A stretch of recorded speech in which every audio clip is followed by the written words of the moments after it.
రోజుకి 20 నిమిషాల పని ఒకసారి ఒక సందర్భంలో 20 నిమిషాల కంటే ఎక్కువగా చేయొద్దు, అది ఒత్తిడికి గురి చేస్తుంది అనేది. అవును. అది దానికి కారణాలేంటి?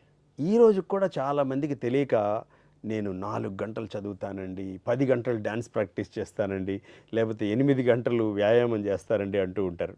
అది యాక్చువల్గా తప్పండి. పొమోడోరో అంటారు. ఇది చాలా సైంటిఫిక్గా నిరూపితమైన టెక్నిక్. పొమోడోరో టెక్నిక్ ఏం చెప్తుందంటే, ఒక 20 నిమిషాల సేపు మీరు ఏదైనా ఒక పనిని జాగ్రత్తగా చేసి తర్వాత అలారం పెట్టుకుని మళ్ళీ బ్రేక్ ఇవ్వండి. అవును. ఇంకొక పని చేసిన తర్వాత మళ్ళీ దీనికే రండి.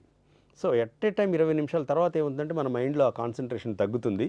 దాని మీద కొంచెం చిరాకు, కొంచెం పిచ్చి పిచ్చిగా ఉందేంటి, ఆహ్, ఆహ్, ఈ ఆసక్తి లేకపోవడం జరుగుతుందనమాట. మానసిక ఒత్తిడి కొంత పెరుగుద్ది. ఖచ్చితంగా. అందుకని 20 ఎస్పెషల్లీ హ్యాండ్ రైటింగ్‌లో మేబీ కొన్ని కొన్ని శిక్షకుల్లో 40 నిమిషాలు ఖచ్చితంగా చేయాలి. ఒక క్లాస్ అయితే 40 నిమిషాలు ఉండాలి. లేకపోతే కొన్ని ట్రైనింగ్ ప్రోగ్రామ్స్‌లో 80 నిమిషాలు ఖచ్చితంగా చేయాలి. ఒక సివిల్స్ ఎగ్జామ్ రాసేటప్పుడు 3 గంటలు రాయాలి. అలాంటివి కొన్ని ఉన్నాయి. కానీ హ్యాండ్ రైటింగ్ విషయంలో పర్టికులర్గా మాత్రం ప్రాక్టీస్ చేసేవాళ్ళు గుర్తుంచుకోవాలి. 20, 25 నిమిషాలు మ్యాక్సిమం చేసిన తర్వాత ఆపేసి మరో పని చేసిన తర్వాత ఇంకో 4, 5 గంటల తర్వాత మళ్ళీ ఇంకో 20 నిమిషాలు పెట్టుకోండి. దానివల్ల మళ్ళీ ఫ్రెష్గా స్టార్ట్ చేయడం జరుగుతుంది. ఆ ఆసక్తి పెరుగుతుంది. ఆ చేసే పని దాన్ని మనం స్కిల్ అంటాం కాబట్టి ఆ నైపుణ్యం పెరగడానికి ఇంట్రెస్ట్ చాలా ఇంపార్టెంట్.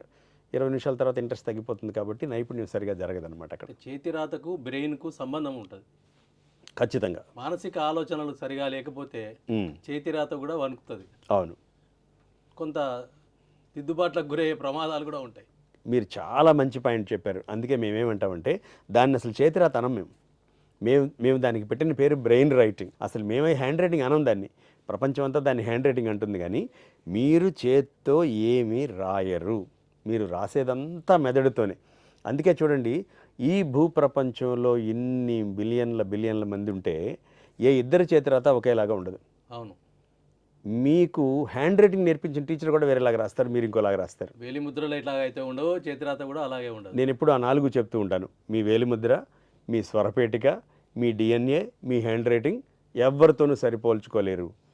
ప్రపంచంలో మీకు మాత్రమే ప్రకృతి ఇచ్చిన 4 విశిష్టమైన విషయాలలో హ్యాండ్ రైటింగ్ కూడా ఒకటి ఉంది. దాన్ని జాగ్రత్తగా రాయండి అని నేను 2 పదాలు కనిపెట్టాను. రైట్ అని, WRITE RIGHT, don't write wrong అని, కరెక్ట్గా రాయండి అని చెప్తుంటాను నేను. అనేక అవార్డులు పొందారు. ఏ అవార్డు మిమ్మల్ని సంతృప్తి పరిచింది? నాకు అన్నిటికంటే పెద్ద అవార్డు, సార్ నా హ్యాండ్ రైటింగ్ మారిపోయింది అని పిల్లాడు చూపించినప్పుడు. ఇంకా పెద్ద అవార్డు, సార్ హ్యాండ్ రైటింగ్ మార్చుకోవడం వల్ల మా పిల్లాడికి జీవితంలో ఒక మంచి జరిగింది అని ఒక తల్లిదండ్రులు చెప్పినప్పుడు. అంతకు మించిన పెద్ద అవార్డు నాకు ఇంతవరకు ఏది రాలేదు.